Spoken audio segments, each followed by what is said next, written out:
Welcome to the What's Good with Gil and Larry podcast from the Box Office Buzz 302 YouTube channel. As always, I'm here with my partner, Mr. LL himself, Larry Loper, but we got the whole crew again.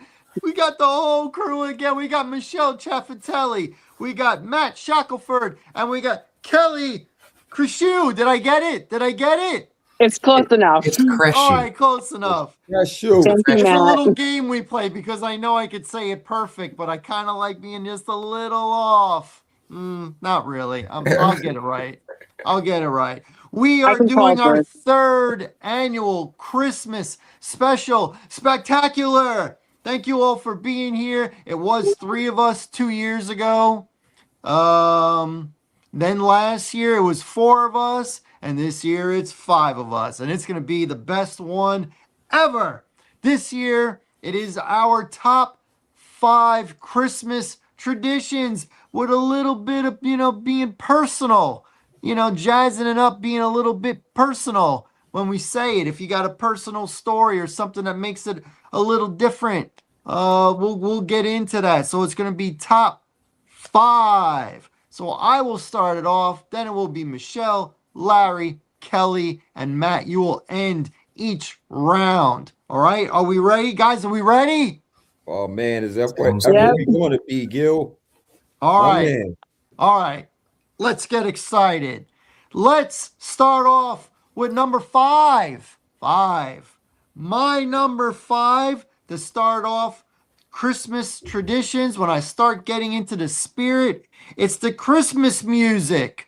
I like on the radio when they switch over and the regular stations only play Christmas music. But the caveat to that is I don't listen to it until Thanksgiving.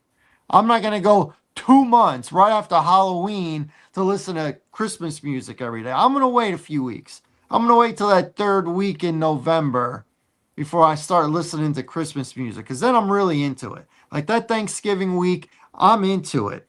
And for me personally, I like the old school, the classics. And when I was in elementary school and high school, I was in the school chorus. In my high school, it was called the Choraleers. And we sang a lot of those traditional classics.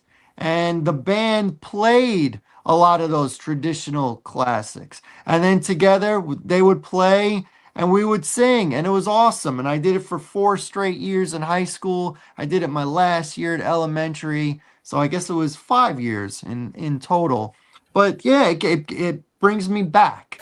It's nostalgia. It brings me back. I hear those songs. I think about the concerts. I think about practicing and performing and everybody being in class with me and us wearing, the robes with the scarves and all that stuff. It was a good time, man. I was very, very proud to take part in that. And we always had 2 shows. We had a show for family and I want to say the elderly, because people would come from a nursing home and we would perform in front of them with our family, all in the audience.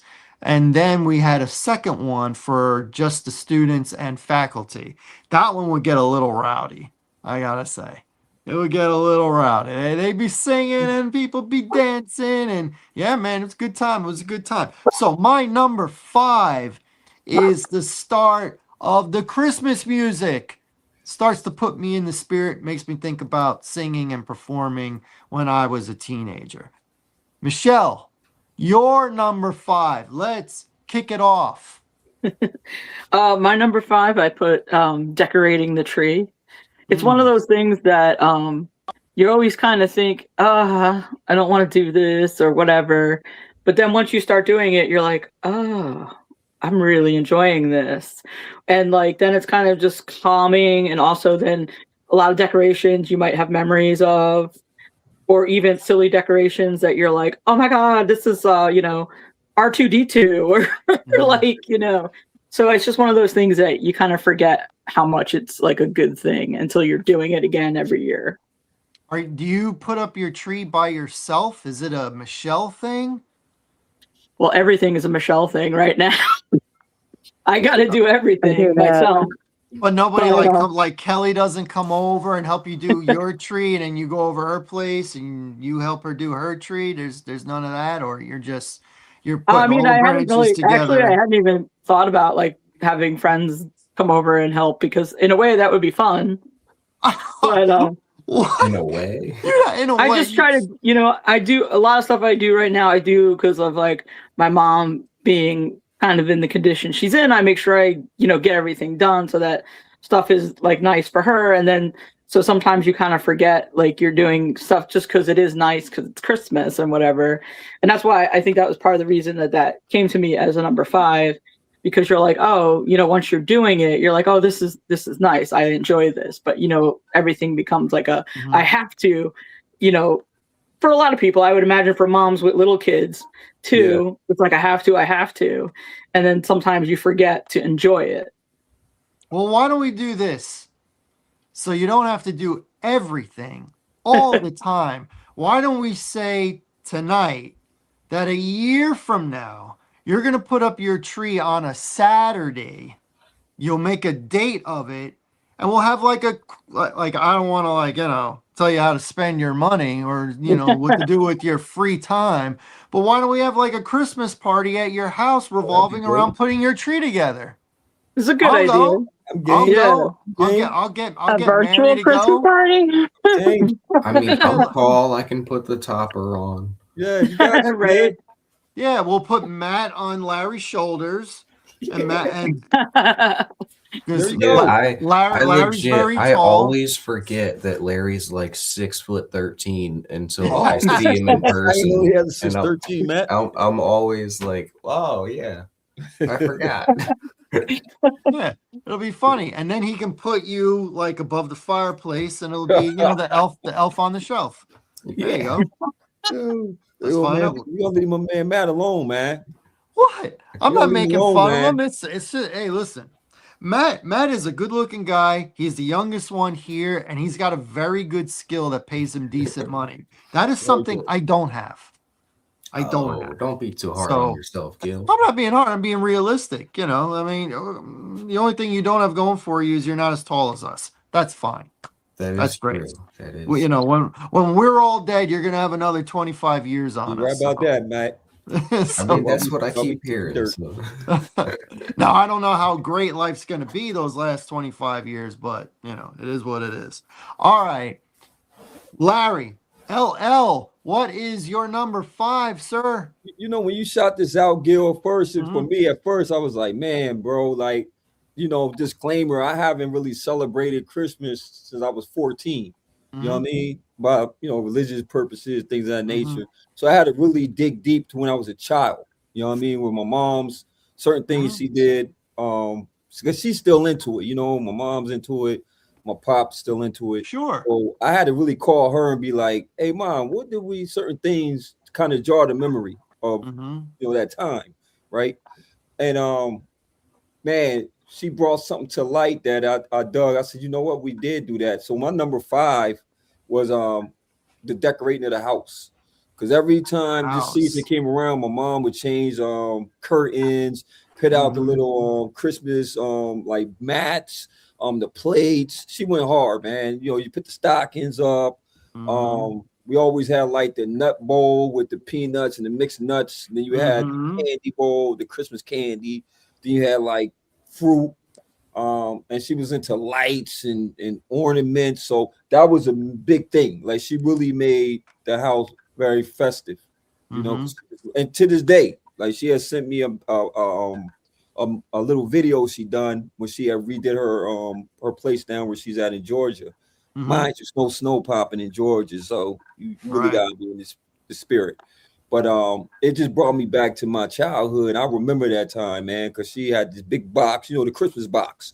You got Mhm. the lights, if you had a fake tree, you got the fake tree in there and all the adornments. She had all the bulbs and all the pretty bulbs and all the tassel that you put around it. And Mhm. so and it was always that type, like when she turned on lights on at night, man, it got real like cozy and festive.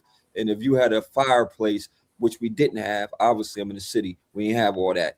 But if you did, it'd have been like the perfect set. You know what I mean? So that was major. Number one was always the decorating of the house and getting it ready for the holiday. I think that's a great one. I like that. And I can relate. I might even bring that up later. All right, Kelly, you're next. You're number 5. I actually did this in order, like chronological order of how they would occur from the start to Christmas Day. Okay. So, my first thing is every year, after I leave my grandparents' house for Thanksgiving, I would go home and watch the show that always kicked off my Christmas season, How the Grinch Stole Christmas. This is the 1966 adaptation with the Chuck Jones animation and the Boris Karloff voiceover narration. I'm sorry. Hi, Dublin. Dublin and Michelle's being nice, please. So this is just something that I just always did on my own. I kind of just parked in front of the television and I watched this, and this just kicked off my Christmas. And I would watch Wizard of Oz if it was on, but that didn't really happen until recently. But I still do watch the original Grinch every year. The classic. Was that the animated one? Yeah, it's animated. That's the animated one, right? Yeah. Yes, the first one from 1966. Original, yeah. I haven't seen the new animated one yet, more recent one. No, It's okay. It's okay. It's okay. It's not the original. I refuse to watch the Jim Carrey not good movie. That's funny, man, because my stepdaughter and my son, I mean, they could watch, that could just be on repeat. They could just watch the Jim Carrey one. But, they didn't grow, they obviously didn't grow up watching the one from the 60s. And then the newer one, that's Benedict Cumberbatch doing the voice of the Grinch in that one. So it's okay. It's okay. It's all right. They all kind of like mesh together. It's got some funny moments, but it's just It's a very mediocre film. Yeah. Yeah, Well, the original is always the original is good. The original is the original is amazing. great. I mean, Boris Karloff's narration is incredible, and of course, the song is just phenomenal. But it was animated by Chuck Jones, who also did like the Tom and Jerry stuff for a little while, and he's just one of the best that there is. To get Boris Karloff, who is a horror icon, right? To narrate, a children's story, is pretty remarkable. I don't know if you know, Larry, but Boris Karloff played the Frankenstein monster in the old black and white Frankenstein movies. So he also played the mummy Universal too. Monster.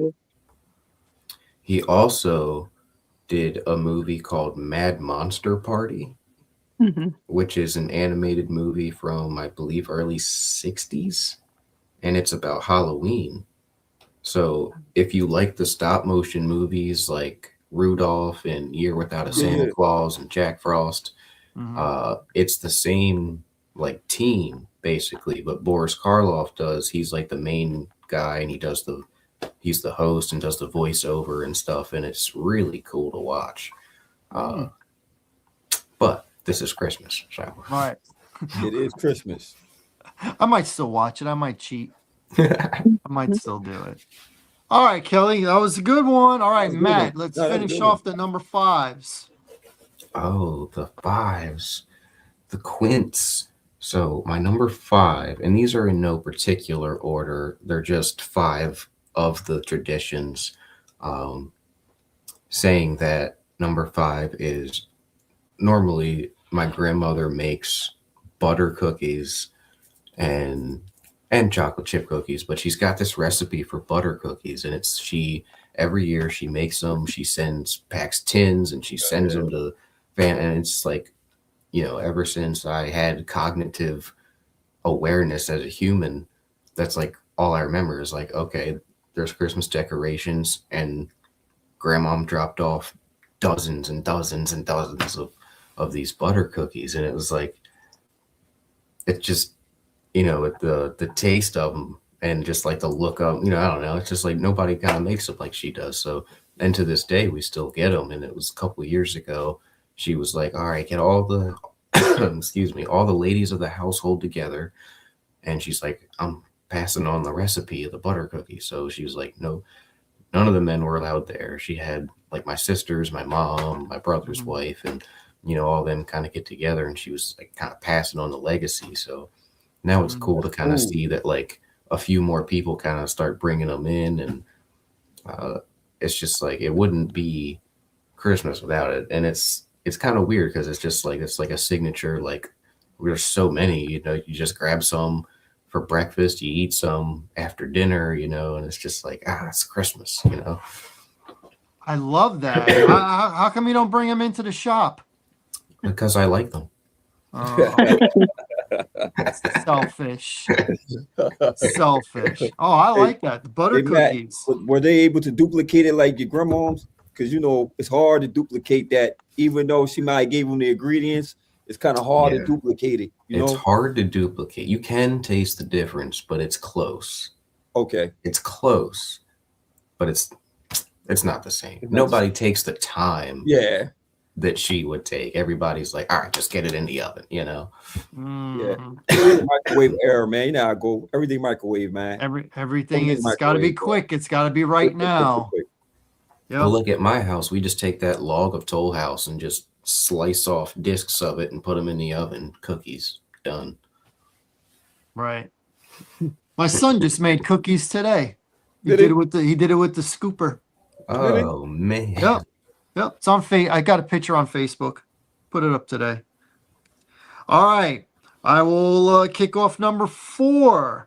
My number 4, I did this with both my mother and my father, not together. And it's going through neighborhoods looking at Christmas lights.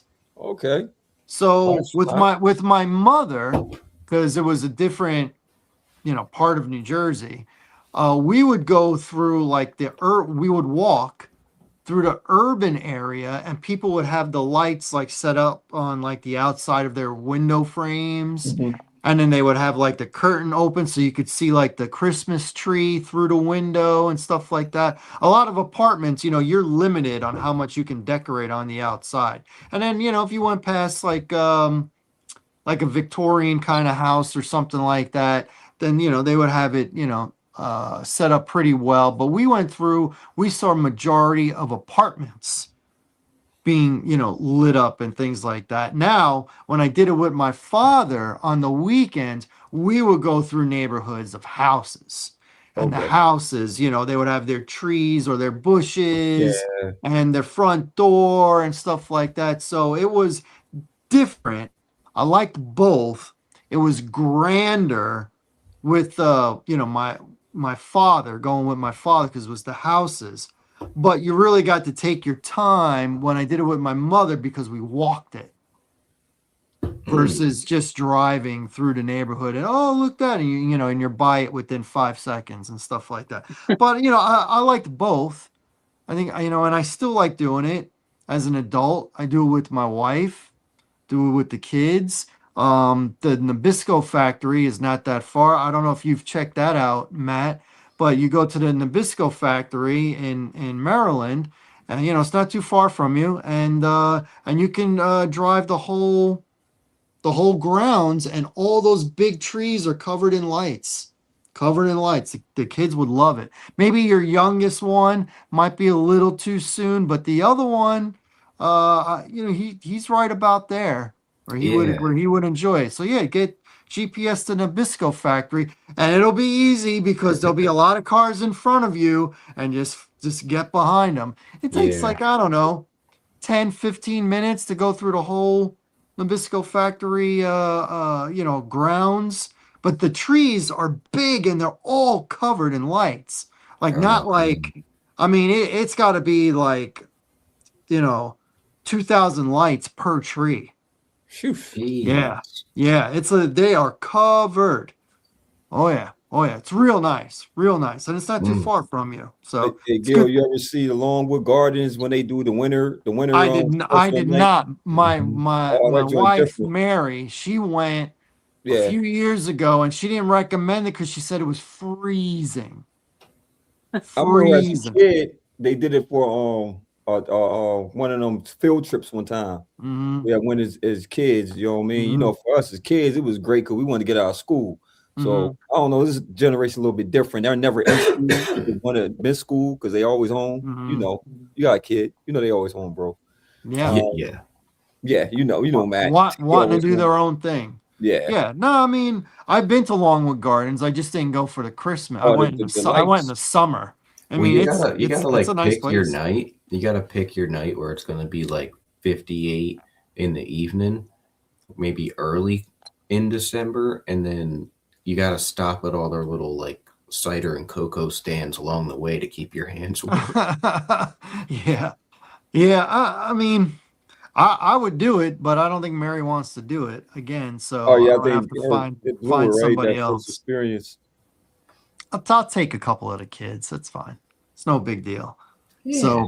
So anyway, I don't know, Michelle and Kelly don't know, but Longwood Gardens, it's this big place where it's a bunch of plants and trees and bushes and flowers. Yeah. And there's some you could go inside a few buildings too, but majority of it you're walking like the grounds.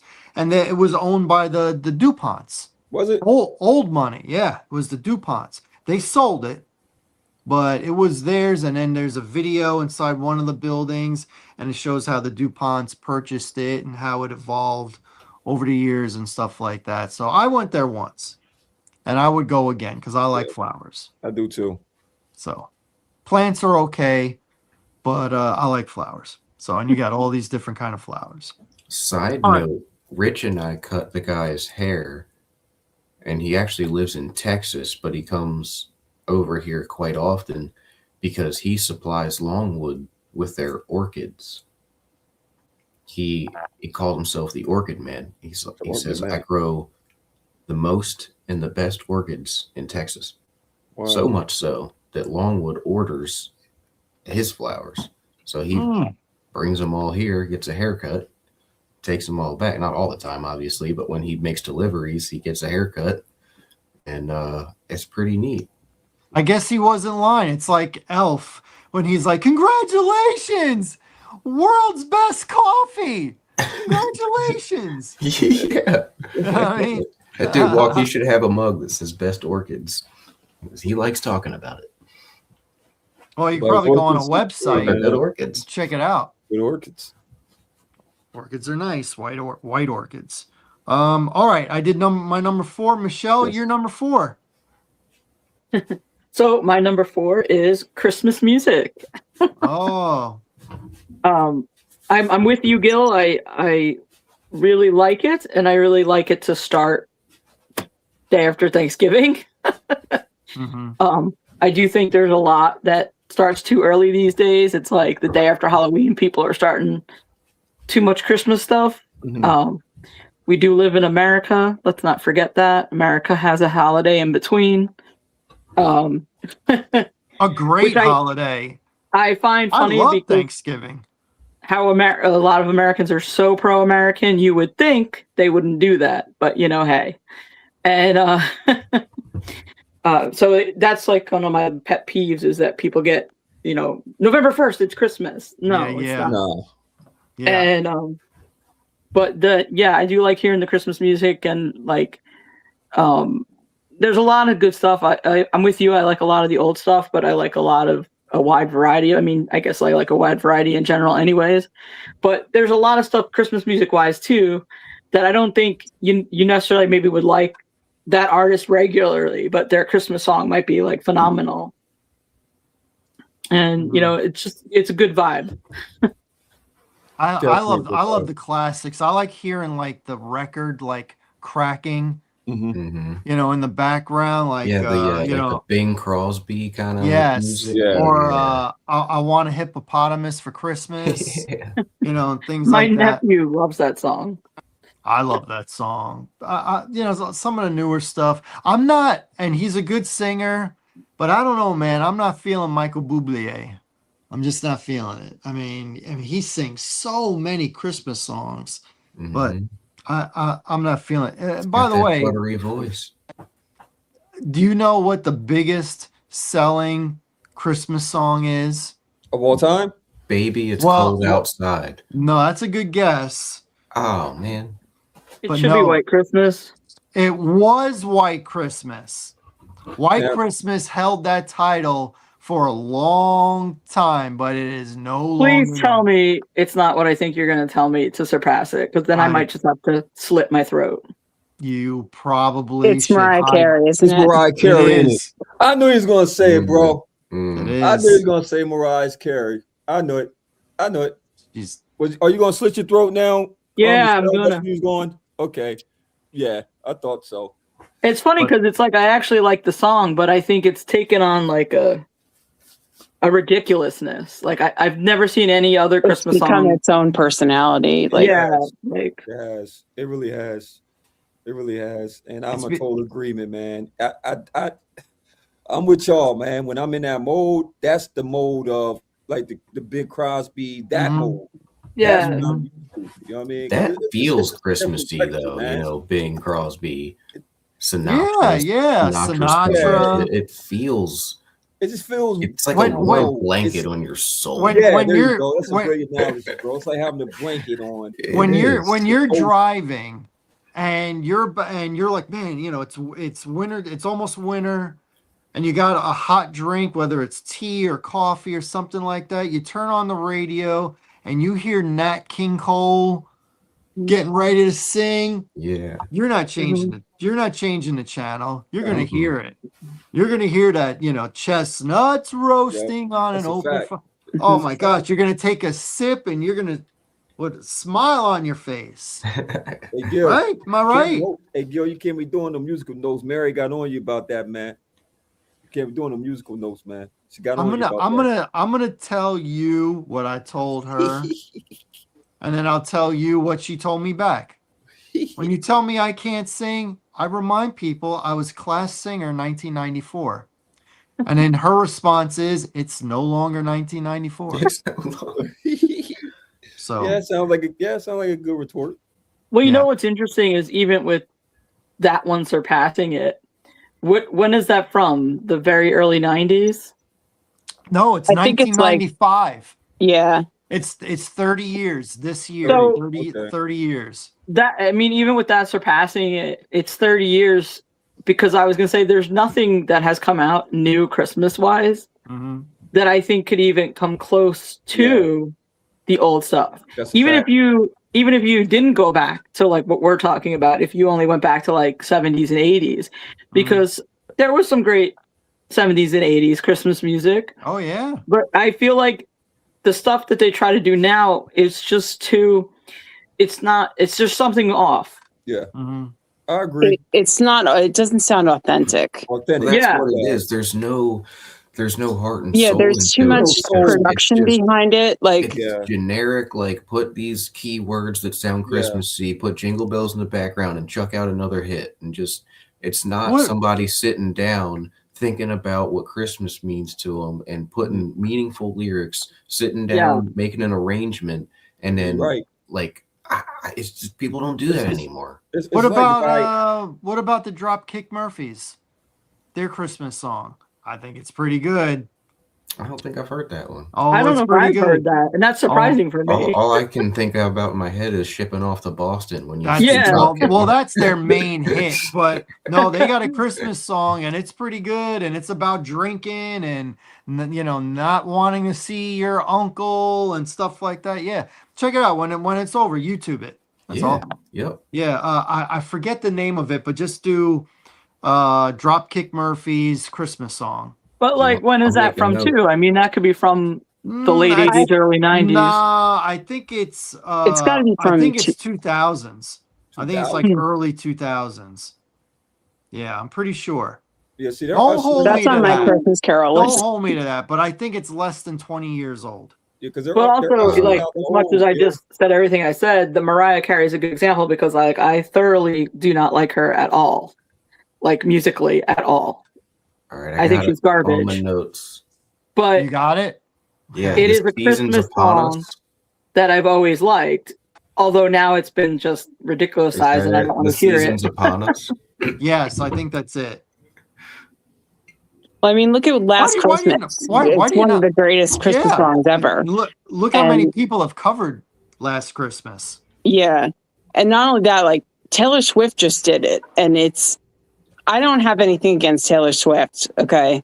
My nieces love her, whatever. So she is what she is.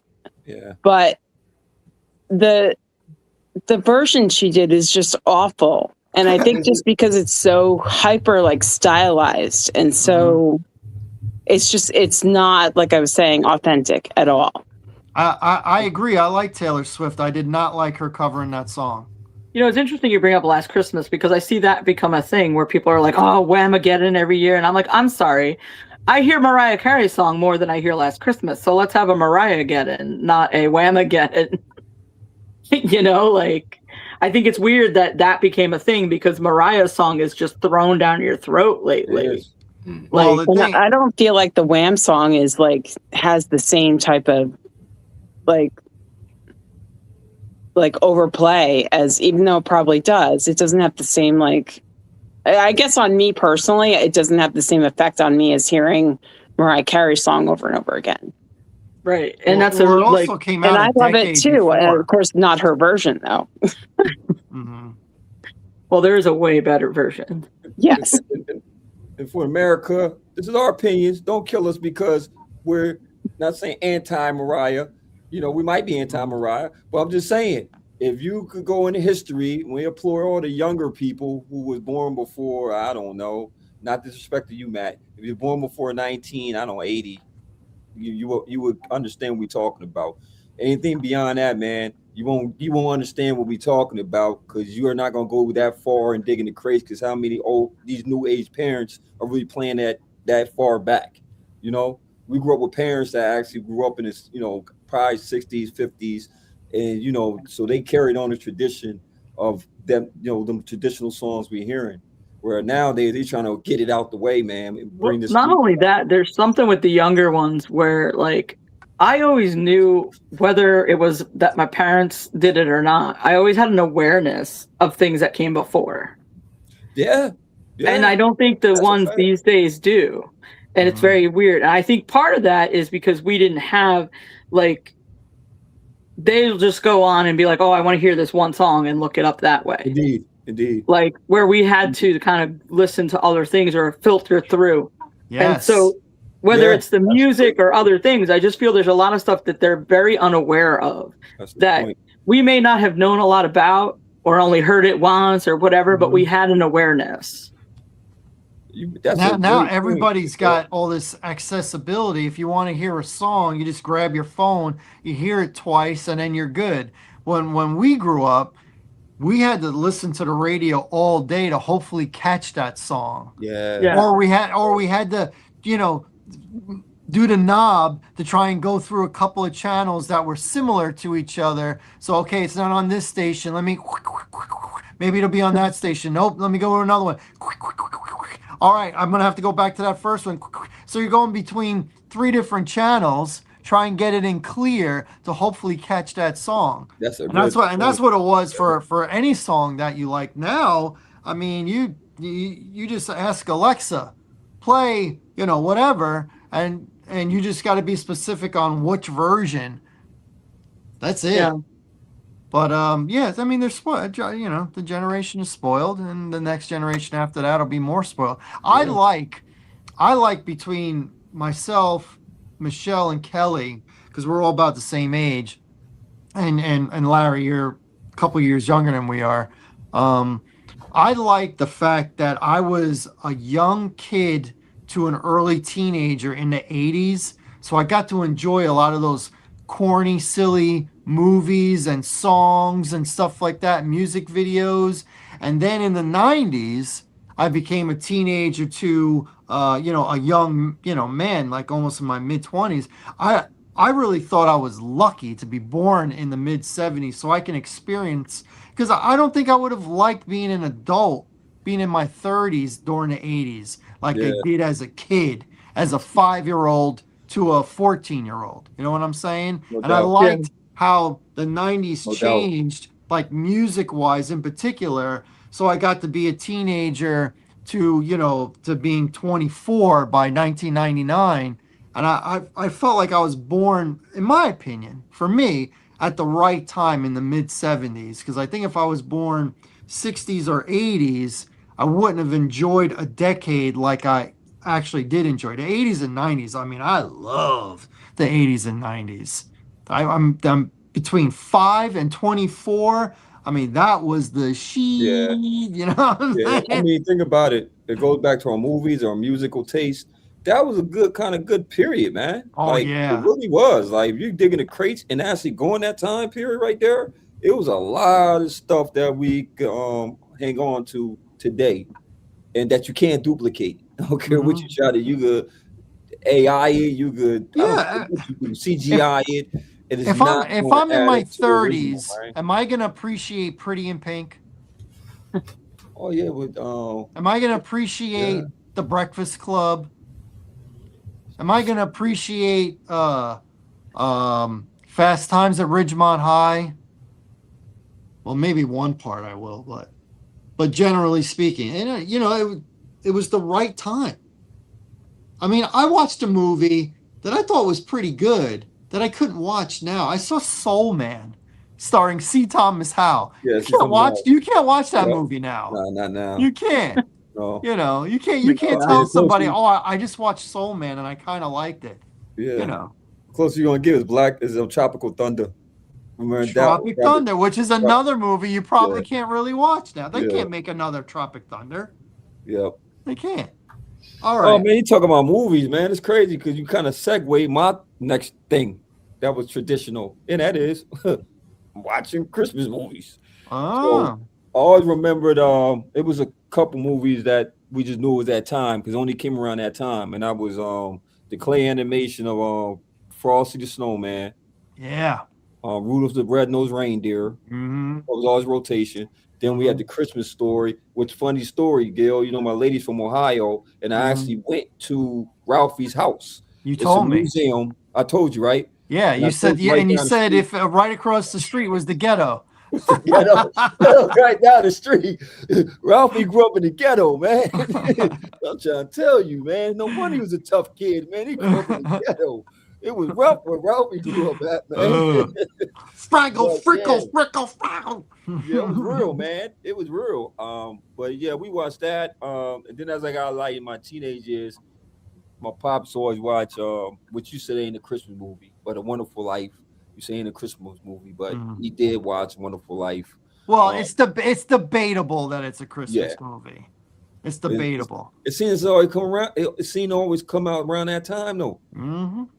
You know, I'm Mm-hmm. trying to think what other movies we watched. I know you turned me on to Elf when I went to your house. That was dope. That's what I was gonna ask in Yeah, front of everybody. I was like, hey, when was the first time you saw yeah. Elf? Well, fully You're gonna be like watched it at your house at yeah, was Thanksgiving. your house. Fully watched it. Like I always like saw bits and pieces, but like I uh, said to you, I said the best movie to me that Will Ferrell played in was Step Brothers. That's what I thought he was mhm, just the funniest movie to me. And then mhm, the Anchorman mhm. too, because he's just so stupid. You know what I mean? He's stupid, like for real. But yeah, that was always the thing, man. You know, watching the movies because they only came out around that time. Yeah. You know, and also Charlie Brown. Charlie Oh, Brown too. That came yeah. out too. So that was all. Now you can't watch them because Apple TV owns all the Charlie Brown. Does So it? Does it? so you have to watch it on Apple TV.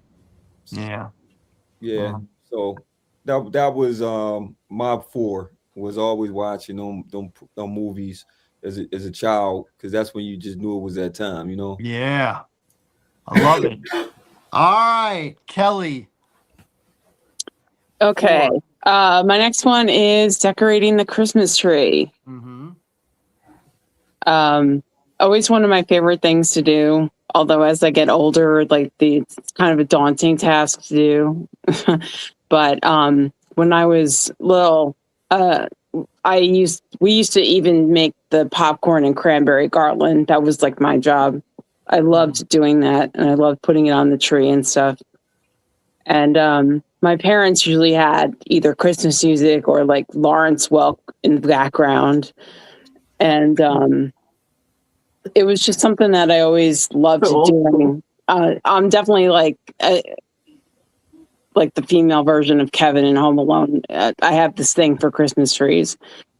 And growing up, my parents had this like one long piece of gold garland that I just absolutely hated. And I wanted to throw it out so bad. But yeah, I love doing the Christmas tree. And did you had all the like different bulbs and all the different pretty bulbs going? Like, yeah, we would put bows on it, and we had an angel topper when I was a kid, but more recently we have like stars or put a Santa hat up there and stuff. But yeah, bows, and I prefer like beads to bead garland instead of the tassel, tassel, roughly like lay kind of stuff. I like tinsel too. I just don't like cleaning it up. Bits get everywhere. I don't know how you do it, Michelle. So yeah, I don't think that tree looks right without it. I mean, a lot of trees look very pretty without it, but it's just one of those things. I'm like, it needs tinsel. The tinsel's got to be silver. If you're gonna do tinsel, I don't like it any other color. So blue and red won't work. Blue and red won't work, Gil. Blue and red. Blue and red. Red. I mean, red could work, I guess, but I like silver or no tinsel at all. That's me. I think the silver tinsel makes it almost look like sort of like if it snowed, whether it like in a way, but also it gives it a nice shimmer. Like, and then it gives the whole tree a shimmer and can make a lot of the ornaments shimmer more. And I love garland. I don't like it on a tree because I think people just kind of bulkily wrap it around. But when you were saying the bead garland, Kelly, that probably looks nicer because it's kind of like the same size of like the popcorn and stuff like that. That doesn't look terrible, Yeah. Yeah, I love the Christmas tree. So what makes the tree ugly, man? You ever seen any ugly Christmas tree? Have you ever witnessed somebody like, and that's like kind of you can't say somebody's tree ugly, man. That's disrespectful. Well, you shouldn't say, but you can have think you it. ever saw a ugly tree? And what makes a tree ugly? Like you could say. I mean, I guess it's kind of like saying an ugly baby because it's like. And they do exist, by the way. Yeah, because it's like everybody's got different things. So like I just said, I don't like the garland, especially because it's bulky and blah, blah, blah. But that doesn't necessarily make the tree ugly. But like, I would be like, I might have that moment of like, ooh, but like, and it's just like, I'm sure there's people who don't like tinsel or like, just different things. Like everybody's got certain things they don't like. I know there's some people who think like all the ornaments should be the same shape. Like, so you should only have round balls versus like having multi things. Like people have all kinds of crazy, I think that's more of an OCD thing, though. That's true. Like, and it's an aesthetic thing, a design thing, but it's definitely an OCD thing. Speaking from experience, somebody who has OCD. Yeah. I've always wanted to do. I haven't done it yet, but because I would probably get a fake tree to do it. Is I would like to have a white tree with just blue decorations. I think that's very pretty. Oh, that sounds nice. But I don't think I would do that as my main tree. It would be like just an extra tree to have like a pretty. I know a couple people that have more than one Christmas tree. Yeah. So and sometimes you need to because you accumulate decorations and stuff. That is the truth. Decorations and adding more and more presents to the bottom of it or out of room. But yeah. All right, Mr. Matt. Where are we at? Number 4? Number four. So what I like doing and what we like doing is I've done this for a long time, probably, well, I guess it's since I could drive, but my parents used to do it too with us all, kids in the back.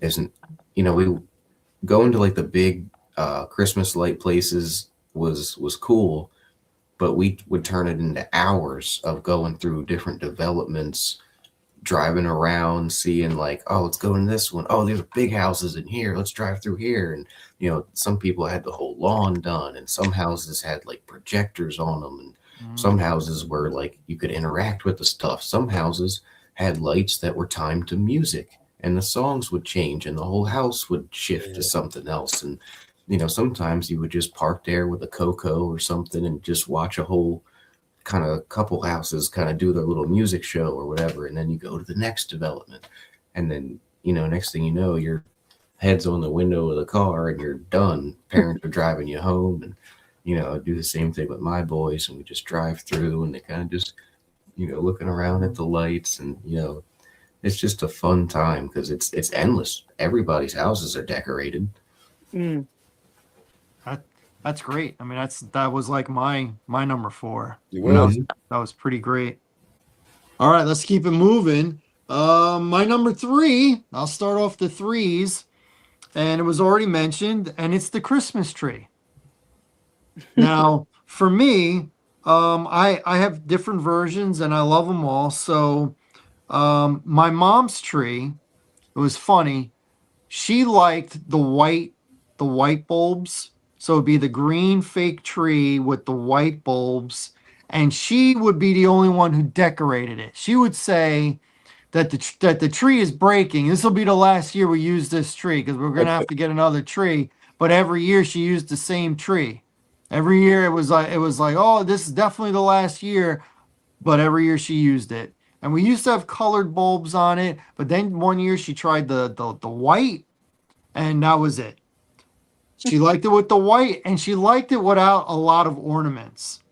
She liked it basically a lot of white lights, a little bit of ornaments, and she had to put it together. So I would go to school and I would come back and it would be all set up. That was how she did it. Now with my father would get one of the fresh cut trees. So it had that nice smell. And my father is the one who showed me how to do the lights. Okay, you start from the bottom, work your way up. And then after that, we would put the ornaments on. So it was a completely different, much bigger tree, real tree. And I participated in everything with it. And then as an adult, I've had a couple of real trees, but now the last 10 years plus, every time I've done a tree, it's been a fake tree. As a family, usually we would put it together. I always did the lights. And then as a family, all of us, the kids, everything, we would put up the ornaments. And then the kids, the little ones, would put ornaments like a lot on like one branch. And then when they don't look, I would like spread them out. I would take it off and put it on another one, put it on another one. And I like to, this is me, maybe this is OCD too, but I like to keep like a theme like together. So my Star Wars ones are in one section. My Transformers ones are in another section. My superhero ones are in another section. I got an old school Shaquille O'Neal dunking wearing the Orlando Magic. So any athletes and stuff like that, they're in a section. You got a lot going on, man, on this tree. You know bro. it. You know it. So the Christmas tree, 3 different versions. And then also in my house, you know those projectors that people put in front of the house, and it makes the lights like sparkle and things like that, and they go into like a its own kind of motion, stuff like that. So we have 2 of them. We got one for outside that shines on our house, and we got another one that I use inside that shines on the wall and the ceiling next to the Christmas tree.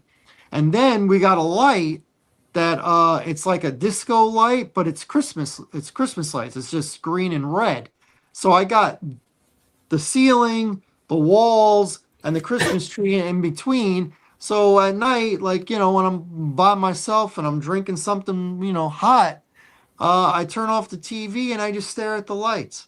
I stare at the lights on my TV that are shining on the wall, the ceiling, and all all that stuff. And yeah, and it makes me nostalgic thinking about my mother's tree with the white lights and putting up my father's tree and stuff like that. So I cover like all the grounds, and even Mary last year, she was like, man, have you really been staring at the Christmas tree for an hour? I go, it's been longer than an hour. Yeah, I can do that. I can just get comfortable and just stare at the lights because that's what I used to do when I was a little kid, and I'd be going to bed and the lights would still be on in the Christmas tree because my mother wasn't ready to go to bed. So that's how I fell asleep. I fall asleep to the lights on the Christmas tree and stuff like that. So now I got more lights and I don't fall asleep, but I leave them on. I leave them on. I like going to sleep and waking up with the lights on. I do. And by the way, my topper, I alternate. I have this year Darth Vader with his lightsaber, and you turn that on and it lights up. And then last year I had Yoda in a Santa outfit, and he was the topper. So I go back and forth. So I have a Star Wars. Did topper. Leo help you, man, put it together? He helps with the ornaments. Okay. Yeah. But you know what he does? He does like the whole bottom row, and he'll put like 3 ornaments on one branch. And I'll be like, spread it out, spread it out. So he'll go to one branch over and do the same thing. Oh, he'll learn. He'll get it. We'll get it. He'll get it. But we got a ton of ornaments. We're at a point where we almost got to double and triple up on a branch. Man. Our tree was up when you came and visited, right? No. I don't No, remember. it had to be up because we You put it sure, up the man? week of Thanksgiving, and you came over that Saturday, 2 days after Thanksgiving. So it was up. Where was it at? Right next to the TV that you were staring at. Man, I don't remember this. Man, I don't Oh. know. If you said it was, I got a picture of it. yeah, I gotta see. All right. Anyway, so yeah, I'm the Christmas tree, and that is my personal story with it. But next year, I'm going to add another story to it because I'm going to help Michelle put up her tree. How about that? And Larry's going to come with me. I'm not going to say Matt because he's got little kids and things happen. I'll supervise. Things happen. Maybe Kelly will show up too. Gonna go to Tom's River next. I like how I just invite myself. All right, Michelle, you're number 3. So my number 3 is St. Nicholas Day, which it's a very German tradition, and we always did it growing up. And so that's December 6th, and you make sure your stocking's up. You get just a few little things. One of the big things that's very common for St. Nicholas Day is the gold coins. And the original tradition is from you can leave out shoes or stockings. I think the Dutch, that's one of the things where they would leave out the wooden shoes. And it's all about it started from Bishop St. Nicholas.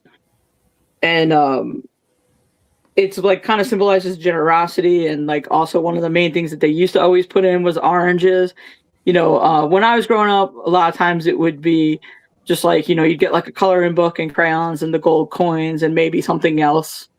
But it was just a fun little almost precursor to Christmas coming. It kind of jumpstarts the holiday for you. And I don't know, I just always enjoyed it. But it was funny, it was interesting because I was wanting to make sure I had the origins correctly.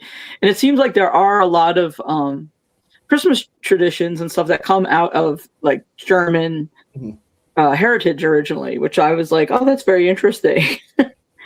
And then I think also if over in Germany and the Netherlands and those places that do St. Nicholas Day, gingerbread is a big part of it as well. I like that one. Yeah, I like that. Yeah. I've never heard of That this. one a lot. Yeah, I've no, never- and I've I was never heard of it. I think that's one I should mention because it's probably not something that everybody does, but it's pretty cool. That is cool. That is cool. It made me think about my lady when she they do a stocking I don't know, exchange, whatever. Mhm. And when my household, it wasn't the stocking was mostly for decoration. It wasn't you stuffed it. You know what I mean? When I went out Yeah. when I went to her place in Ohio, you know, that's what her family do. Gave you the stockings with, you know, little stuff in there. And she was like, well, what's the purpose of having the stockings if it ain't stuffed? I said, well, my house, it was a decoration. I ain't know nothing about all that stuff, man. And then again, I don't know, maybe my mom would have did it. I always got in trouble around this time. I was always that kid. I always got in trouble around You were holidays. naughty. I was always naughty, so I always got the you ain't getting nothing on Christmas speech. And, for real. Oh, another great Christmas song, classic. Oh, I'm getting nothing for Christmas. Nothing for Christmas, bro. Idiot. How you get in trouble around Christmas? That was my favorite line. I don't know. Like I went to school to get in trouble. I don't know. I was bored. Well, let's see if it made your top 5. What's your number 3 there, sir? You know what, bro? My top 3, I don't know if it was a tradition, but it was just me and my sister not getting no sleep. Cause when we anticipate, we didn't get no sleep that day. Like Christmas Eve, none, bro. Like, and we'll be at the top trying to sneak in, you know, cause my pop and them was smart, so they'll hide them. You know how y'all do. We hide the presents from the kids, cause we know, so we always looking. I don't know if you do that with your kid or not, but I know my mom did it for us. I don't know where Santa Claus brings me my presents. Yeah, that part, right? That part in the chimney that we never had. That part, you know. So he comes through the deck on my house. I make sure it's not locked. Oh yeah. man, see, I don't know, man. I just know that we stood at the top of the stairs until my mom, my pop was like, "Yo, go to bed." So it was always early. There's always a way in. It was always an early bed. That's the only time you probably could get us to go to bed early. Right. But you didn't really get no sleep. No, man. I was the same way. Like, let's go to bed early. I'll go to bed at 8 o'clock at night. I'm gonna go to bed, and my feet underneath the covers. I'm like, I can't. You can't. You guys woke up at the crack of dawn. Yeah, crack of dawn. 6:30, 6:35 in the morning. That part, man. So everybody's like, that was always a child. I do remember that, bro. We was always man, and then you'd be so amazed when you come downstairs and see all these presents and stuff underneath this, like where it come from. That part, like, I stood up all night. I barely blinked. Where'd it come from? That part. So that was my sister reminded me of that too. She'd be like, "Yeah, I remember we stay at top of stairs and get no sleep and boo." I said, "Oh yeah, you're right. You're right. You know, that was one of the things, man. So that stuck out to me as that getting no sleep, anticipating all them presents and just that day, you know." That's great. The thing is, you don't realize it. You did fall asleep. Yeah, you did. No, you did. You did. You're like, I stood up all night. How did this happen? But you did fall asleep. Yeah, we went to sleep. Sure did. It didn't seem long, but we definitely dozed off, bro. You know. This is before you had devices to put you to sleep too, Gil. Yeah. This is the archaic caveman days when we didn't have tablets and we didn't have cell phones. We had none of that crap, okay? I'm talking about that time. For sure. Yeah, just staring at the ceiling. Yeah, it's still staring pretty much, Gil. Listen to Christmas music going on. That part. But yeah, that's my number 3, man, was not getting no sleep, man, anticipation of the big day. I like it. All right, Kelly, you're number 3. My number 3 is Christmas stories. Mainly I'm talking about like the Christmas specials, like Frosty, the one with Jimmy Durante. And I like the Rudolph and the Santa Claus is coming to town and stuff. And but I think, and Charlie Brown, of course, but I think my favorite was the Garfield one. It was just so warm and sweet. But I say Christmas stories because my favorite Christmas story is 'Twas the Night Before Christmas. And I have very few memories of this being this young, but I have this memory. When I was in nursery school, we had that book amongst the books in the class, and I would put it at the bottom of the egg crate under all the other books so nobody else would get it, and I would just fish it out all the time and read it cover to cover relentlessly. So So, you actually took the Did you book have you away seen from the cartoon with the mouse family? That's 'Twas the Night Before Christmas. I don't It's remember. probably Yeah. Oh my it's like goodness. from the 60s, I think. I Yeah. forgot all Probably. about that. Yeah. Yeah. Was that the one where the one ate all the other one's cheese and then hid it in the tree and then had to like replace it before Christmas?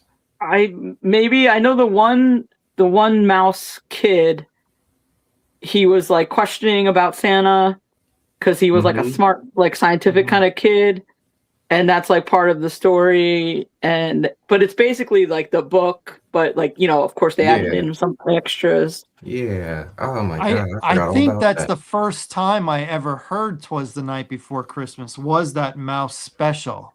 Yeah, I think it was. Yeah, Mm. Christmas And I also stories. love like when the radio and things like they broadcast I Mhm. think his name is Lionel Barrymore's spoken word version. Mm. And satellite radio has the 40s channel, which is the big band swing era. Mm-hmm. And they broadcast his reading of it every year. Were you able one of my completely forgot about this. One of the traditions that I had at my mother's apartment was there was a number to dial, and it was a recording of Santa, but he was reading like a Christmas book Mm-hmm. on the phone. I called that number so many times. I forgot about Oh, if you snap. didn't just bring this up, I forgot about it. I forgot about Was that. it like 311 or something? Or It was an easy general number. I it think was like I think it three was digits, like like three 911, digits. but it was Yeah. 711. had It was something, and they were our parents were being charged every time they called, but I didn't know, and I would just call it all the time. I only did it once a year. My mother let me know. She was like, every time you pick up that phone, it better be local. It better be, and you had the long wire that rolled itself. Sure. So I could like take it and like walk to the kitchen and make my mother listen to it too. Yeah. Man, I forgot about that. There's a couple, like I just Googled it. There's a couple different ones where you can call, I guess, Santa and get like some kind of recording, or you can leave a message, or like that's neat. I didn't know you could do that. Oh, there you go. You learned something. All right, Matt, finish up the number threes. Oh, we're on tres. Uh, so my number three is probably honestly one of my favorites of the list. Not that they're in any particular order, but uh, so we always do like a really big brunch right after the gifts are torn to smithereens, and everybody's put the wrapping paper in the hefty bags and tissue paper, and you know, everybody's checked behind the tree a few times for more gifts, and once all that's wrapped up, it's just everybody kind of sits down and there's coffee, and whether we do it at whichever family member's house, it's like it feels like it's always about the same, where it's like it's just eggs and pancakes and French toast and sausage and little quiches and bread and biscuits, and it's I look forward to that more than anything, where it's just like, all right, we'll wrap this up so we can get to the coffee and the big old breakfast here. Excuse me. It's just so much fun to do that, and it's the tradition of it is it's been every Christmas. I can't remember a single Christmas where we didn't finish up and immediately just go into a big old, but it's always breakfast food. We call it brunch or a late lunch or whatever, but it's always, dad's in the kitchen on the griddle, how you want your eggs, how you want your pancakes, how you want, and just serving up everybody. And it's a good time. That sounds good. Yeah. Oh, it's so good. I really love that. I'm getting hungry Yeah. now. I really love that. I almost had the same tradition, but it was lasagna.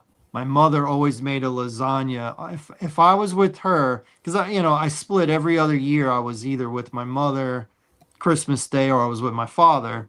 But if I was with my mother, she made a lasagna. And I grew up, lasagna was my favorite. I mean, me I and love lasagna. me and Garfield would be, would have a death battle over lasagna when I was a kid.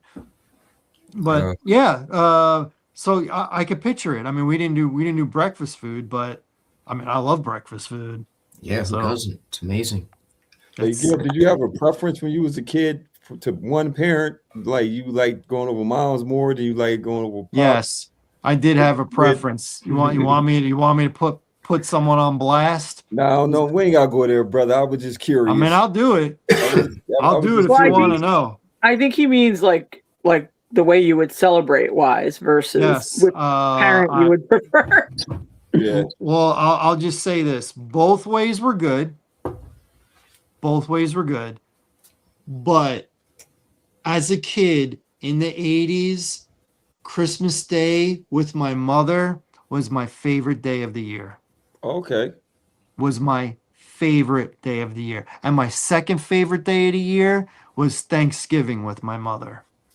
Okay. I prefer them over my birthday, over everything. Over everything.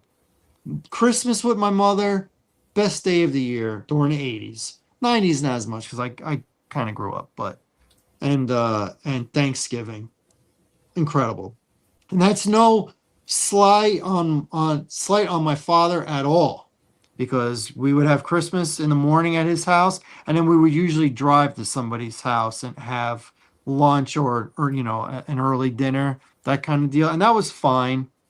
But I'm just gonna be real with y'all. I got a lot more presents having it at my mother's. Got a lot more toys in particular having it at my mother's, and we wouldn't leave. We would stay in the apartment all day, so I'd be playing with my stuff all day. Yeah. Versus, I open up gifts, and then we got to get ready for breakfast at my father's. I could play a little bit, but then I got to, shower, get dressed, and we're going somewhere. Kind of got to dress up a little bit, and it was fine. It really was. But with my mother, I mean, as a kid, and my mother had no money. Let me just say this: no money, but Christmas and Thanksgiving, it was like we were rich for 2 days a year. It was man. it was unbelievable. So, yeah. Man. Is it my Yeah. turn for number 2? By the Yes, way, sir. It is, sir. all right. So my number 2. Someone else is going to say this too. I think Kelly kind of already did. But my number 2 is the Christmas movies. I love watching the Christmas movies. And in particular, I like watching like the same movie every year. I'll bust in a new one because there's always a new one coming out on Netflix or something. And that's fine. And some of them are good. Some of them are all right. But I'm always, especially as a kid or a young person, every year I always wanted to see Home Alone. I always wanted to see Christmas Vacation. I always wanted to see Christmas Carol. In particular, the George C. Scott one. But I like the Muppets one. Right now, the kids like the Jim Carrey one. I know that's not the one Michelle likes. I know. Christmas Story. There's the 24-hour marathon every year, so Yeah. you're gonna catch that. Elf. Like to watch Elf a couple times a year. My 2 favorite, especially as a kid, It's a Wonderful Life, whether it's a Christmas movie or not. Love watching it in the Christmas. In particular, I love watching it, the black and white version. Yeah, the black and white version. And March of the Wooden Soldiers with Laurel and Hardy. Loved that as a kid. Loved it. So, Christmas movies, especially those, 5 or 6, that's my jam, man. That's my jam. Love the Christmas movies. Still watch almost all of them every single year to this day, and I still get up in my feelings when I do. Yeah. So that's man. my number dos. Michelle, you're number 2. My number 2 is doing advent calendars. I've always enjoyed doing them. There's also as a kid, we mostly always did the little chocolate calendars, which are also German. We would actually get them from the German butcher. But they've like grown in many ways. You can get all kinds of them these days. This year I actually have a shortbread cookie one. And but they have some like crazy ones. Like they've had, if you ever look at anything like on TikTok or any of those types of things, you'll see people doing countdown, doing them every day. Mhm. And there's ones like that cost people like $500 for an advent calendar. I'm like, that's kind of crazy. That is But crazy. like, there's, I guess, like, you can get them with wine, or you can get them with like the fanciest chocolate on the planet, or like different things like that. But, again, it was just a regular old, tradition, started in Germany, like I think mostly 19th century Germany, so it's not as old as other things. But it was like, it started out simple. Like I think they used to do like chalk marks and candles. I don't even think chocolate became part of it until like around the World War II era. And then, like they just keep exploding into different types of things. But it's kind of fun to have that little every day you can look, get something, whatever, and just counting down to the holiday.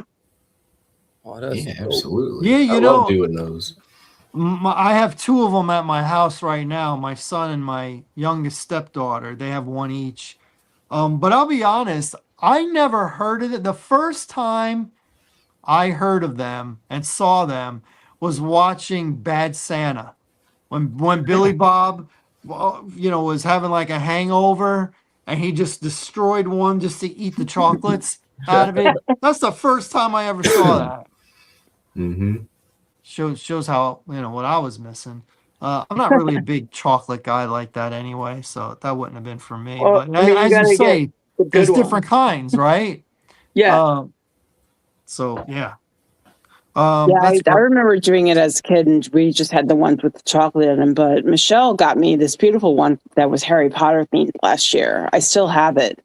It was gorgeous. I mean, it was all based on the movies. Everything had like something to do with the movie, like picture wise. But it was phenomenal. I was gonna say, I know they have like a Star Wars one, Gil, and I think it has little like figures in it and stuff like that. okay. So you'll I mean, be even the getting me dogs one? have it. I mean, my dogs has one for the second year in a row. Yeah, Oh yeah, that's true. I do that for the dogs as well. they going for the dogs. Mm-hmm. Oh man, I Mhm. gotta get You this. should, you should think about that for your dog. I am, because it's crying behind dog of mine right now. I'm trying to get out of here just to be out here. I'm crying. Big old 230-pound baby. By the way, Michelle, Larry is a big Harry Potter fan, so if you want to send one his way with that kind of theme, I'm sure he'll appreciate it. I'm sure he I'm will. much Harry Potter, man. I go to sleep to Harry You Potter. go to sleep to Harry Potter. I remember. Go to sleep I to Harry remember. Potter, bro. Oh, All right. Kelly, didn't you do that for a while too? What? Go to sleep to Harry Potter? Yeah, I do. Yeah. I like to listen to I like to watch stuff that makes you tired, even ASMR to some extent. And yeah, I would go to sleep listening to Harry Potter, Same here, Michelle. watching Harry Potter, listening to it. Yep. I'm so used to it that it literally pissed me to sleep. If I watch something that's going to keep me up, like if I watch something that's interesting, like a documentary, something where my brain is working, I'm gonna stay up and watch it. Mm-hmm. But I already seen every scene in Harry Potter you're gonna see. Like I done watched it so many times, I literally could play the scene out in my brain. So when it comes on, that's when we go to sleep to. I leave it on for the dog. I mean, he might be a Harry Potter fan for all I know. Yeah. Like I always need something like in the background or to look at when I'm going to sleep to make my eyes tired. Yeah. So it's always like Harry Potter or the Hunger Games or Golden Girls. Or I have YouTube on my tablet, and I watch those, get sleepy videos and stuff like that. It's just, just to tire the eyes out. I'm on my tablet right now. Oh no, I'm on my iPad. That's what I'm on. Who's next? Oh, it's on me, brother. Okay. And Matt just mentioned it. It's the brunch. Brunch. You know what I mean? Like, and I've recently it's been this way on my dad's side. My dad's side does it. You know what I mean? It's like a lot of females on my dad's side, so they all get together. And lately that's been not the tradition, man. We'll go over one of the cousins' house, and I'm talking about they go crazy, man. So like I agree with you, man. We all types of stuff over there, man. They go crazy. I mean, you can think of it: breakfast food, fish, all types of stuff, man. Woo. All types of stuff. And then normally, that's basketball season. This is a greedy NFL. Want to be greedy this year, Gil. We talked about that, right? So now we Mhm. get football and basketball. It was always basketball around this time for the It sports. was, It was but always basketball on Christmas until the greedy NFL got greedy and said, "We're yep. going to take this from you too, basketball." They tried it once and made money, Yeah, yeah, I mean, and that was it. basketball goofy now, so yeah, they're going to make money on They're gonna make their day. even they don't even have to put on good games. Well, 3 mediocre games will get a lot more ratings than the NBA will. So yep. But You that know, it's was funny you guys saying the brunch because like I really like the idea of that, but I think like having grown up much like Gil with my parents, you know, being divorced and everything, it was a lot of like you know, you did mom's, then you went to dad's, then you know, then if there was someplace else we had to go, like you were saying with your dad, you know. So it was very much like you were going so many places. It's like I'm almost like totally like, oh, this could be like a thing I could start like my own brunch because like I really like that idea. yeah, I was, you know what, Michelle, I was like, when they did it, I was like, because, I'll stop by like one of my favorite aunts. It shouldn't be no favorite, but this is the one I always kind of see. And I just happened just to check on her because I'll just stop by and check on the family members. And she said, "You going to the brunch?" I said, "What brunch?" She said, "The big brunch." What's the big brunch? You ain't get to Facebook? I don't follow you people on Facebook, man.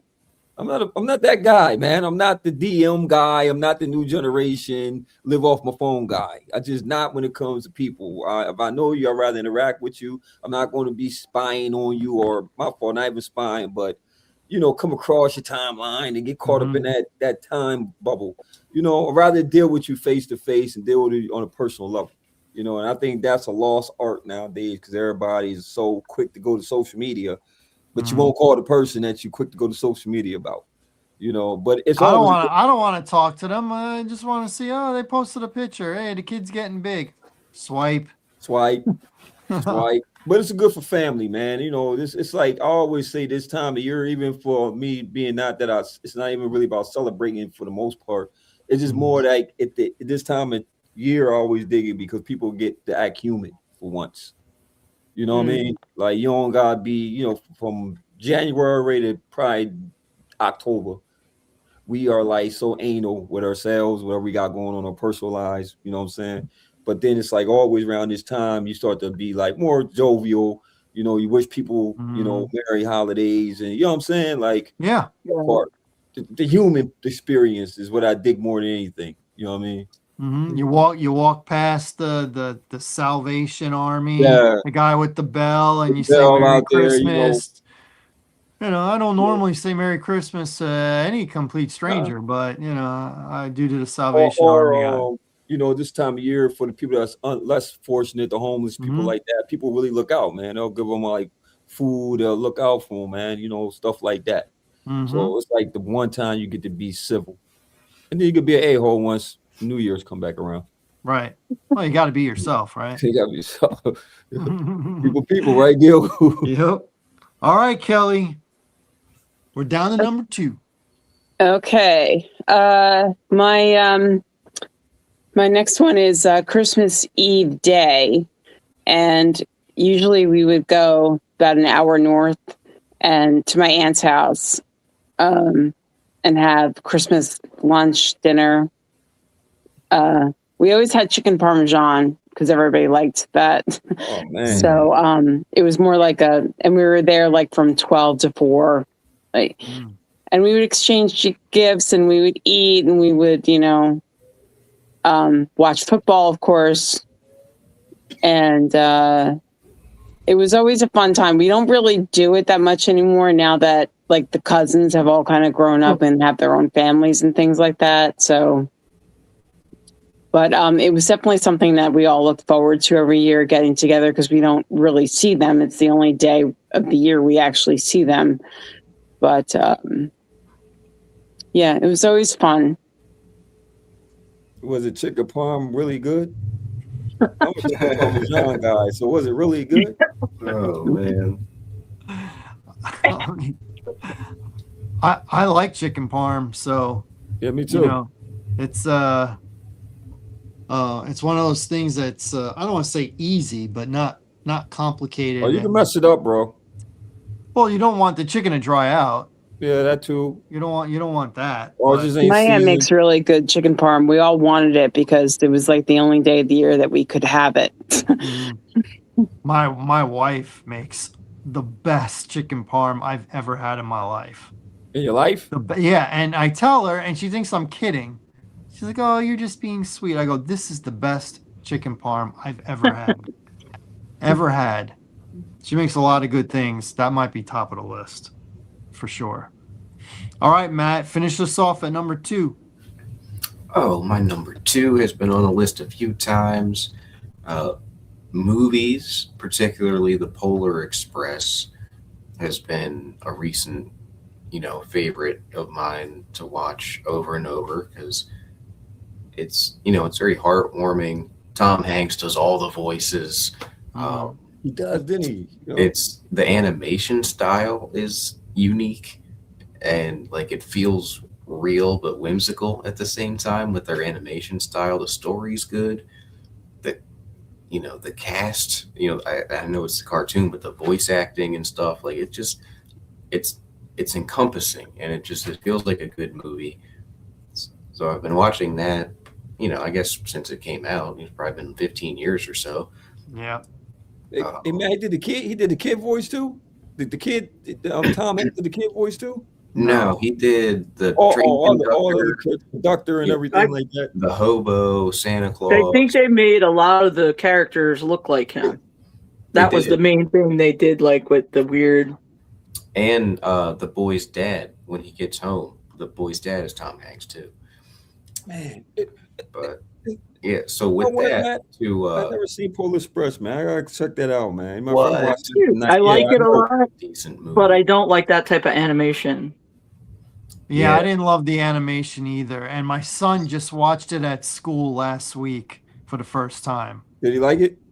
He liked it. And you got to show up in your like pajamas. So you had pajama pants and he had a robe and stuff like that instead of wearing the normal uniform that they wear. And it was for the Polar Express. It was Polar Express Day. Gil, have you seen like Beowulf? Yes. It reminded me of that kind of animation style. It was like that kind. It's like I don't know how they do. Well, you know who else that Jim Carrey Christmas Carol? Yeah, that's a lot. It's like that too. It's just like that. Yeah. Yeah. I don't particularly love that kind of animation. No. See, I find it like I don't know. I guess it's more like the lighting elements of it. Like it feels cool to me.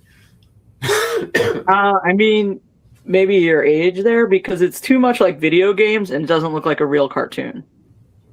I get that. Yeah, it's definitely not like a hand-drawn cartoon. It's all computers, Yeah. But to say that, to elaborate, I would say to add movies, I love Krampus as a recent Christmas movie. Sorry, got a hair in my throat. And then Silent Night, Deadly Night. Yeah, we talked about that on Halloween. We did, but it's a Christmas movie. Silent Night, Deadly Night movie? Yeah. Well, I like it's about a guy. There's a story to Silent Night, Deadly Night. It's about a guy who dresses up as Santa, but he goes around with an axe. Yeah, that's a Christmas movie. That was great. Krampus is a Christmas movie too. Krampus is a Christmas movie too, and he ain't Santa. Yeah. But yeah, movies. That's definitely a big part of it. We've been doing a lot of that. The Grinch, Elf. We watched the cartoon Grinch. I don't like that one very much. I got roped into watching The Family Stone. I like it. That's a hidden gem, I think. It's actually not a bad movie. Yeah, I like the Family Stone with Sarah Jessica Parker Yeah. and all them. Oh yeah, I was trying to remember which one it was. By the way, last week I accidentally came across what was it called? One Magic Christmas, something like that, with the Mary Steenburgen. Right? By accident, I'm like, oh, this is That's the like one my that made favorite. it made Michelle's list, and it's the one I saw in the movies where my father yells out, "That was stupid," when she does the spin in the bathtub. So I'm watching, and I saw the spin, and it was stupid. Um, um, and I fell asleep to it, but I remember just before I fell asleep, I'm like, man, this movie's not that good. I mean, Oh man. her family dies and stuff. I'm like, what am I watching here? And then I fell asleep. And normally I'll finish a movie that the next day if I didn't get through it. And I'm like, nah.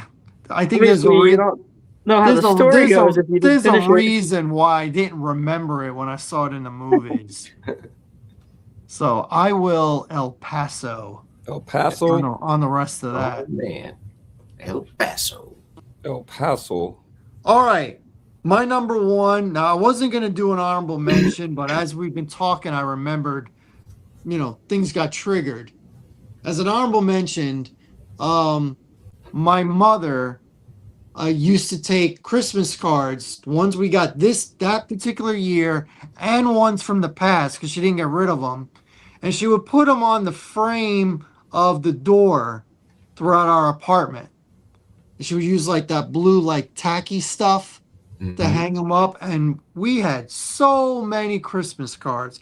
And then when I went to high school, they like doubled because I would get a bunch from my friends and stuff like that. So a ton of Christmas cards on the frames of each door that we had in, that small apartment. That was pretty cool.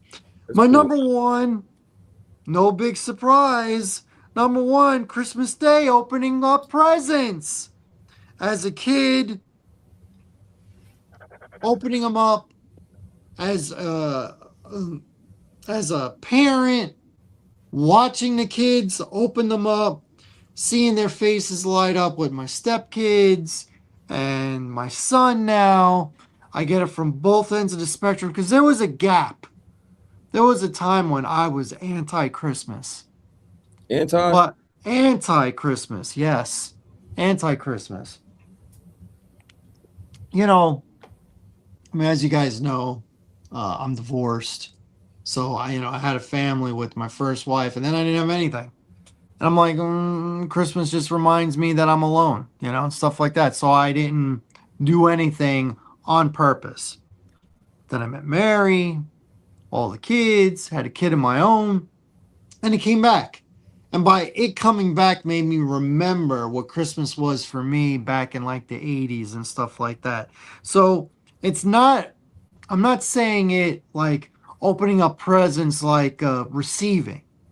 It's just that inner feeling of excitement as a kid. And now I still have it, but now I have it towards seeing my kids opening up, their gifts and seeing their face light up. So it's the opening of the gifts on Christmas morning. That is my favorite part. Even though, I didn't mind getting up early as a kid, and I hate it as an adult when they're like, 6 o'clock in the morning, when can we open presents? I'm like, not now. But nevertheless, when we open and you see their face and they're reading who it goes to, just warms my heart, man. Warms my heart. Yeah, man. And I didn't think I was gonna have that, and I got it, and I appreciate it. So that is my number one. Oh, I know, man. Michelle, what is your number one? My number one is basically watching a Christmas special, but I watch it every year on Christmas Eve with myself. It's my very own little. I have to do it every year. I don't really know when I started it because it would have initially came out when I was around 6. So I maybe have done it ever since then, but I mean, as long as I can remember, I make sure I watch this on Christmas Eve, and that's Christmas Eve on Sesame Street.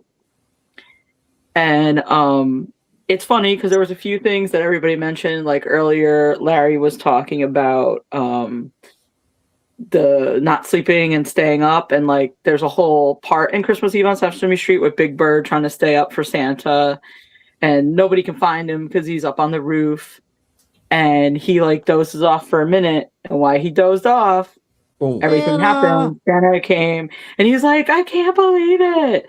And then there's like also Larry, you were talking about everybody like being nice from like Yeah. October to Christmas. There's a song in there that's about keep Christmas with you all through the year. And it's about that, like trying to be that way all year long. You know, it touches on like everything that's important. You know, Bert and Ernie kind of gift of the Magi each other. You guys know Gift of the Magi, correct? So there's just like really great stories. Mr. Hooper, who owned Mr. Hooper's store, is Jewish, so they touch on Hanukkah, and like it's really just a wonderful, one of the most wonderful done specials ever, and I really can't not watch it on Christmas Eve every year. I think I would like freak out. That was a wonderful special. Yeah. And when I watched it for the first time as a little kid in the early 80s, I think there was a part in it where I cried. I don't remember what part, but I think something made me get up in my feelings during that Very possible. special. So that was a great one. Is Sesame Street still on HBO? I think so, yes. Because Leo used to watch it every morning like 2 years ago, and then he stopped. It's still going. Yeah. Still going. It's older than we are by a little bit. Yep. A little bit. So that's a great one, and I'm glad you brought that up because I forgot about that. That's a good one. Yeah, I may have to watch it this year. Yeah, and there's like so much like little things that happen in it that I left out, and then there's also little things too, like it opens with them at an ice skating rink, and they're all ice skating together, and there's a little girl who's probably my age. And she's literally wearing an outfit I had. I'm like, oh my God, I had that exact outfit. Like, so there's stupid little things like that as well, you know? Yeah, it would be nice to see some of them because a few of them have, passed away. Obviously, Mr. Hooper, he passed away shortly after exactly that special. So, yeah. Yep. That's a good one. All right, Larry. Before I get to my number one, man, it was something that I thought about today, Gil, and I really just caught this today. So I reflected on it today, and it was I don't care what version of Christmas Carol you watch, right? It's a part in this whole movie that kind of went over my head a little bit, and it was and we all seen it. It was Tiny Tim, right? Mm-hmm. And just the fact that he knew that his dad was struggling. You know what I mean? Mm-hmm. Like he worked for schools. He was tight with the pennies, man. He was struggling. He didn't want to get a guy cold to light the fire, right? And how many kids, when you give them the world, right? You give them some spoiled, rotten, right? You got all the trees and all this stuff, right? And they still be ungrateful, right? Where this kid ain't have anything. I mean, they had to recycle the skates that they gave him, man.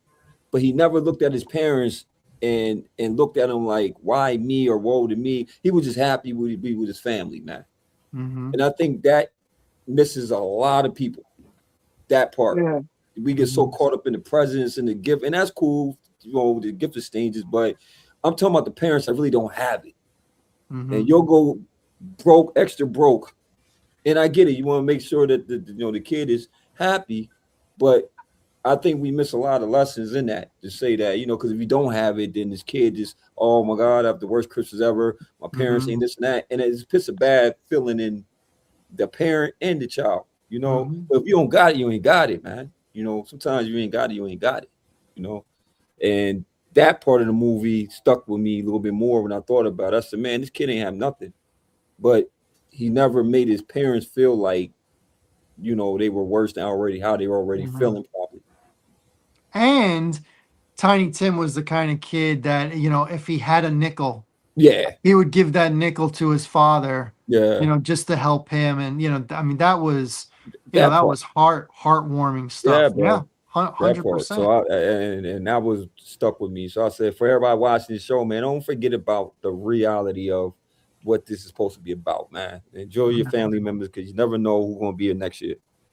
You know, you That's really right, don't. because during the Christmas future, Tiny Tim doesn't Yup, make it the doesn't following make it. Christmas. Yup, yup. So that part.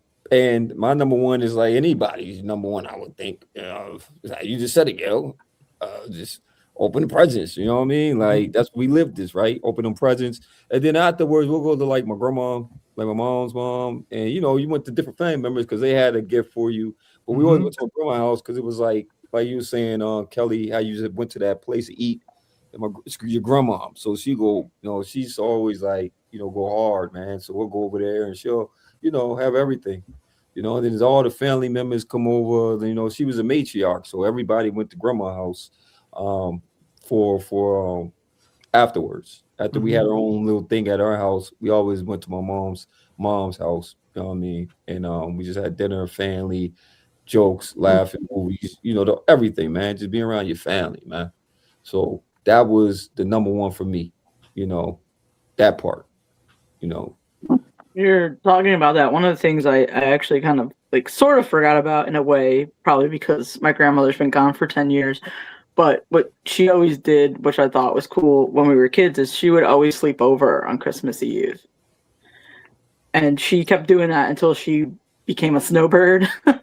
But she would come home for Christmas, but like she would sleep over on Christmas Eve. So it was kind of always cool because oh, you that's had grandma cool. there on Christmas morning too.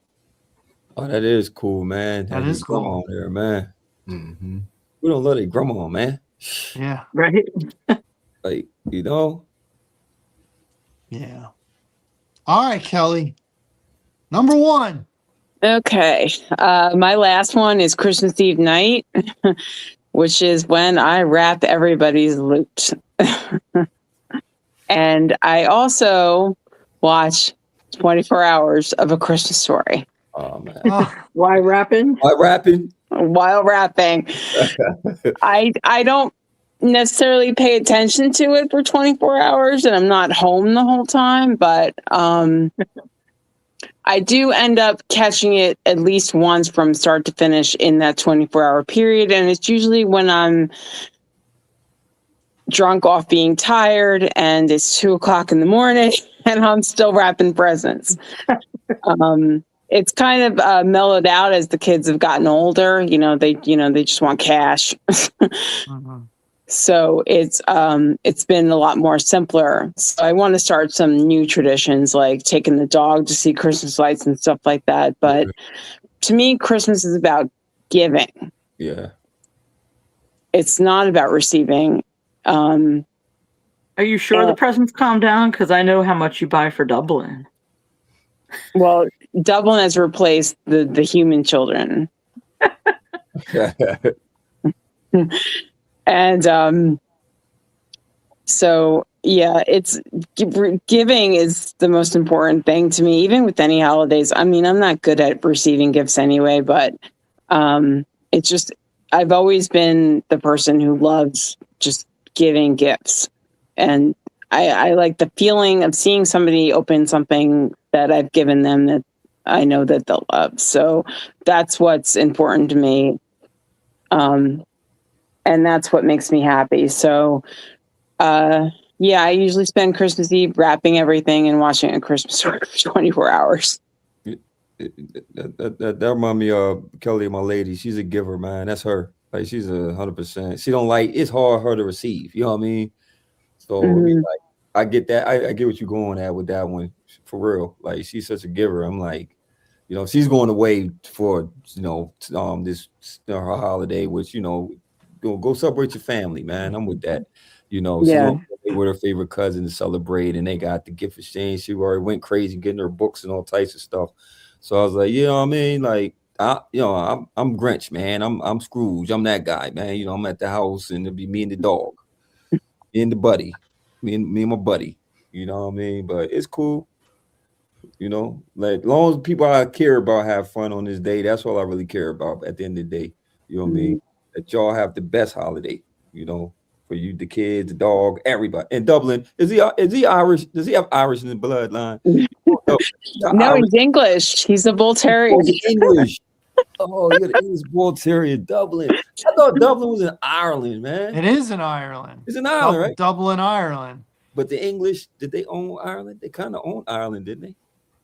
Yeah. I went to Europe in 2016 to London, Dublin, and Paris. Okay. And I thought, because I'm a Paris fanatic, that it was going to be the greatest thing ever. But when I went to Dublin, I was just blown away by the whole vibe of the city. Yeah. Just the people, it was just amazing. I was speechless about the way Dublin made me feel. Wow. It's a lot of pubs, because I know this Irish lady, she always tells me there's a lot of pubs over where she's from. We saw a couple. We saw Bar Temple. I think that's the famous one. And we did the Guinness tour. Okay. And when we got there and saw the sign I saw something that said it was like the most popular tourist attraction in Europe. And I'm like, that's impossible, with Big Ben and the Eiffel Tower and all the other landmarks and stuff. But then we took the tour and I understood why it was the most popular landmark in Europe. Wow. Yeah. Because that's on my list to do is Ireland. That's on my list to do. I promise it's shaped like a pint glass. The factory is shaped like a pint glass inside. Yes. And it has a 360-degree view of Dublin at the top, with a bar that serves a Guinness that you can make on the tour. Stop playing. Yeah. Wow. Oh yeah, I like that type of stuff, man. I remember when you guys went on that trip, Michelle sent me a postcard shaped as a Guinness postcard. Yeah. I remember that. I bought my brother and sister-in-law pint glasses from the storehouse. And to this day, they're like, all right, get the good glasses out. Yeah. I'm impressed that we got the glasses home without them breaking. Right? I mean, well, I had surely enough clothes to keep it. But yeah. And he was rescued, and I had like 8 names for him. I didn't know what I wanted to call him. I really wanted him to be called Harper, because I'm a fanatic. But he only answered to that for one day. So he picked his name. That was the one he kept answering to. Dublin. Oh man, I like that, man. I like that one. But I did get my way, sort of. His name is Dublin Harper Creshu. Okay. Does he pronounce his last name correctly? He does, yes. Okay, because I can't. Sorry. I'm sorry. All right, Matt, finish us up. You're number 1, sir. You're number 1. Number one. So number 1's been mentioned, I think, by everybody, but decorating the tree with the family. So that's probably one of the better things aside from the brunch. That's probably my favorite, is the brunch, but decorating the tree with the family is one of the better traditions, because we always call back to what Gil said earlier. We put on the Alexa, put on some music, hang some ornaments, and it's fun to watch the kids grab them out of the box, put them all in one spot, so I have to separate them later when they're not around. and then watch the little guy take the ones off the bottom and scatter them around the house. But and then having the ambiance of that in the corner of the room, is a cozy feeling. It's cool. It's like, I'm always hesitant to put it up, and then once it's up, I'm hesitant to take it, because I'm like, well, now that corner of the room is going to be all weird because the tree's not there. Isn't January the worst? January's the worst. It is, man. It is, One of man. the things I was going to ask everybody is I noticed a lot of Christmas like movies and specials. Mhm. They'll put up the tree like on Christmas Eve. Yeah. And I'm like, Oh, ain't it? I don't know anyone who has ever done that. Like everybody, No. that's like one of the quote unquote first things you put up Well, in a lot of ways. yo, So I was like, who actually waits to do their tree that late? That's like crazy. it is crazy. Right. Never So thought my about that. dad used to Considering say most- that his mom would do Christmas decorations on Christmas Eve where there would be nothing in the house, not an Yeah. ounce of Christmas. And then he said he would go to sleep Christmas Eve, wake up, and there would be a tree and garland and presents Crazy. and cookies. And like, it was Man. like, because he said that his mom wanted him to know that like Santa came. You know what I mean? Okay. So it was just Okay. like, it was dead until Christmas morning, and then it was poof, Christmas everywhere. Well, that's a lot of Crazy. shocking on right there, ain't it, man? That's a lot of That's that's a lot of a work lot. for the parents now that Yeah, I'm older. it I is. realize. That's like, I guess that's what I'm thinking about. Like, who would throw it all up just on that one? Because like you're just giving yourself so much more work. Yeah, I And guess. you're only going to keep it up for like a week. You know, once the New Well, Year comes, Yeah, New Year, people yeah. start taking their stuff down. Right. Oh, If yeah. you follow like tradition, you're supposed to keep your Christmas stuff up till the 6th of January. But again, you have that same thing with people. Like, this is what makes me laugh, because you have those people who are like, November 1st, it's Christmas. And then it's like December 26th, they're taking it down. Like, I don't get it. Like, That's if they it makes start no too early, sense. they get burnt out. Yeah. Yeah, because they started it too early. They're like, I'm done. Yeah, Day exactly. after Halloween, done. they throw the tree up and start going Merry Christmas. It's like, Yeah. Yeah. just give it Dude, a- how many times before Halloween do you go through like a store and they're already selling Christmas stuff? I mean, the Before store, I always Halloween. hate that, but the stores kind of have to start, their things a certain amount of time early. I get that. But like, some of it is just ridiculous, though. Like you said, like you'll have stuff out in August already. And you're like, Mhm. August is when Halloween's starting. Like, why are you putting out Christmas already? Yeah, I think I'm in still in retail world, shorts. like Christmas starts in July. So those trees that you see on the curb on December 26th may be retail workers. Yeah, right. I know that they do Christmas in July a lot for like sales and stuff, which Yeah. okay. But usually that's just like a week or a day or two. Like it doesn't need to be like, oh, let's keep now, like Right. Good. All right, I liked everybody's. We did a lot of the same, but there was a few things that made me think of stuff that I forgot. So I appreciate that. Thank you so much for that. Now, like I said before, we're going to do our top 5. We're going to run through it fast, 5-1. I'll start it. Here we go. My number 5, Christmas music, the classics. My number 4, going through neighborhoods looking at Christmas lights. My number 3, the Christmas tree, decorating it with the family. Number 2, Christmas movies, the classics, some of the newer ones, put on repeat, let's go. And number 1, Christmas Day, opening up gifts as a child, as an adult, seeing the kids. That is my top 5 personal Christmas traditions. Michelle, your top 5. okay, top 5. Number 5, decorating the tree. Number 4, Christmas music starting after Thanksgiving. Yes. Number 3, St. Nicholas Day. Number 2, Advent calendars. And number 1, Christmas Eve on Sesame Street on Christmas Eve. Excellent. Larry, you're up. Oh man, my number 5, man, was decorating the house, getting it festive. Number 4 was, as we mentioned, Christmas movies. Number